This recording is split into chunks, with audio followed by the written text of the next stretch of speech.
Salam sejahtera Malaysia, denyut nadi suara rakyat bergema di channel ini.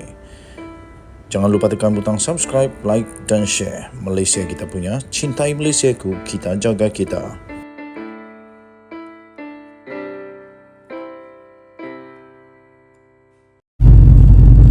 Salam sejahtera Malaysia.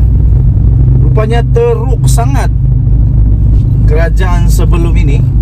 Itu soalannya.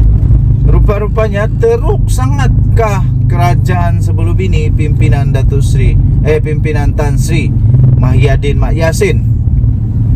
Teruk sangatkah? Ini Rafizi bongkarkan, bocorkan berapa teruknya kerajaan yang dulu itu. Tapi sebelum itu, saya ingin ucapkan bilion terima kasih kepada semua yang sudah tekan butang subscribe, like dan share. Bagi yang belum, mohon kiranya belas kasihan daripada anda untuk tekanlah butang subscribe, like, share dan komen. Join member juga untuk dapat support channel kita ini untuk jadi suara rakyat. Rafizi berkata, macam mana pun keadaan, kita tak akan jadi lebih teruk berbanding ketika Pago jadi Perdana Menteri. Makna kata, ketika Pago tu siapa ya? Pago tu kalau tak silap Mahyadin Mak Yassin. Kita makna kata teruk-teruk macam mana pun, yang paling teruk dalam sejarah pada ketika ini pentadbirannya ialah Mahyadin Mak Yassin jadi Perdana Menteri. Wah, ini memang mengejutkan ini.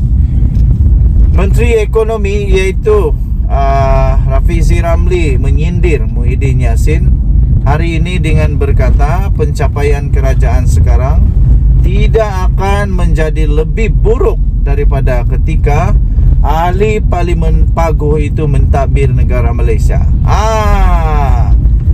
Dia kata selepas Muhyiddin mencadangkan agar kerajaan menyediakan pakej rangsangan ekonomi dan memperuntukkan 100 bilion sehingga 200 bilion di dalamnya.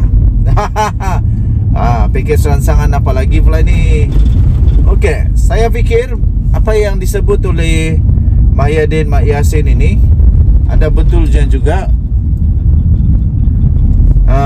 Ada betulnya juga, tetapi kita harap-harap kerajaan sekarang ini kalau menyalurkan inisiatif ini perlu berintegriti.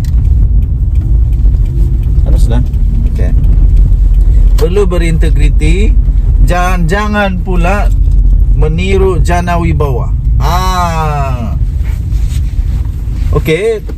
Walaupun inisiatif jana wibawa itu, bye. Saya ingin ucap dulu bye-bye kepada anak-anak. I love you all. Kita jumpa lagi, bye. Okey. Walaupun sebenarnya jana wibawa itu sangat-sangat baik dan perlu dicontohi, tetapi pelaksanaan dia itu jangan dicontohi ya. Rafizi menyifatkan cadangan itu akan memberi beban tidak wajar dan masih boleh berada dalam keadaan baik tanpa pakej rangsangan. Saya fikir Malaysia sudah semakin okey. Kalau ada pakej rangsangan pun okey.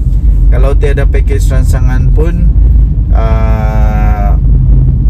mungkin okey juga. Yang penting ekonomi mesti berjalan. Jangan ditutup ekonomi kita. Berdasarkan kepada unjuran prestasi ekonomi sekarang, InsyaAllah kita tidak akan menjadi lebih teruk daripada semasa Pago menjadi Perdana Menteri, kata Rafizi Ramli. Aduh, apa jadi dengan Malaysia waktu itu?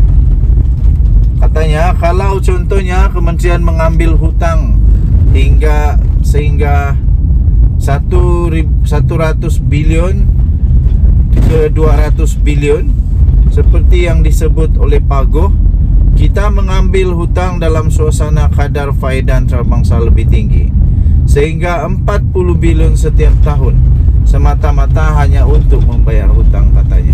Wow, kalau begitu janganlah. Bayangkan saja kalau kita punya hutang hanya untuk bayar faedah sejak 40 bilion. Oi, jangan. Kalau begitu jangan. Masalah tu nanti. Apa-apapun saya pikir kerajaan adalah dia punya strategi bagaimana untuk melaksanakan ekonomi yang mampan, ekonomi yang dapat berkembang, ekonomi yang taklah teruk macam ketika Paguh jadi Perdana Menteri. Selepas itu Muhammad Sahar Abdullah daripada BN Paya Besar menyuarakan kebimbangannya kepada Rafizi bahawa perbelanjaan kerajaan tidak memadai.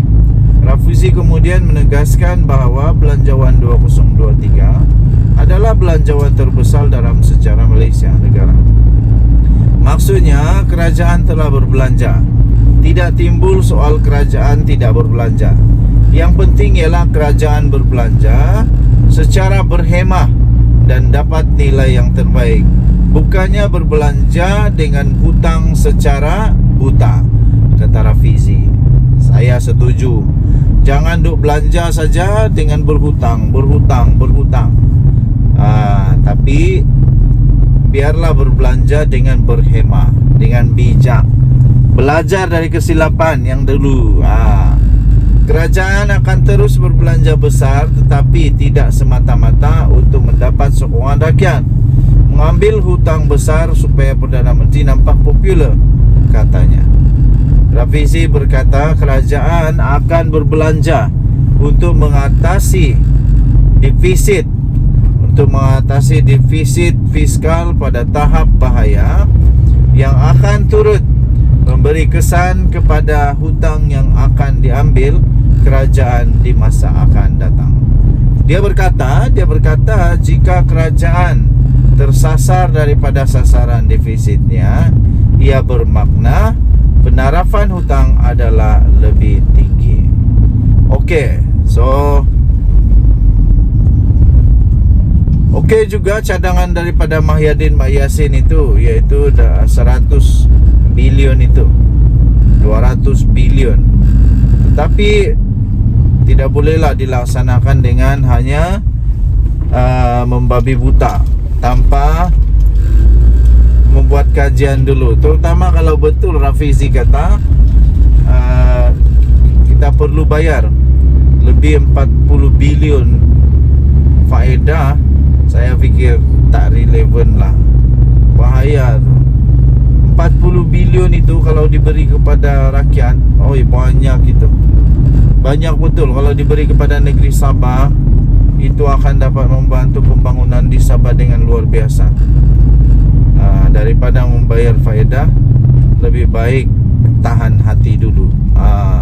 Tanya juga kepada Datuk Seri Anwar Ibrahim yang bukan gila famous, bukan gila sokongan. Dia tetap laksanakan yang betul, bukan ada udang di sebalik ni. Denyut nadi suara rakyat bergema di channel ini. Bye-bye.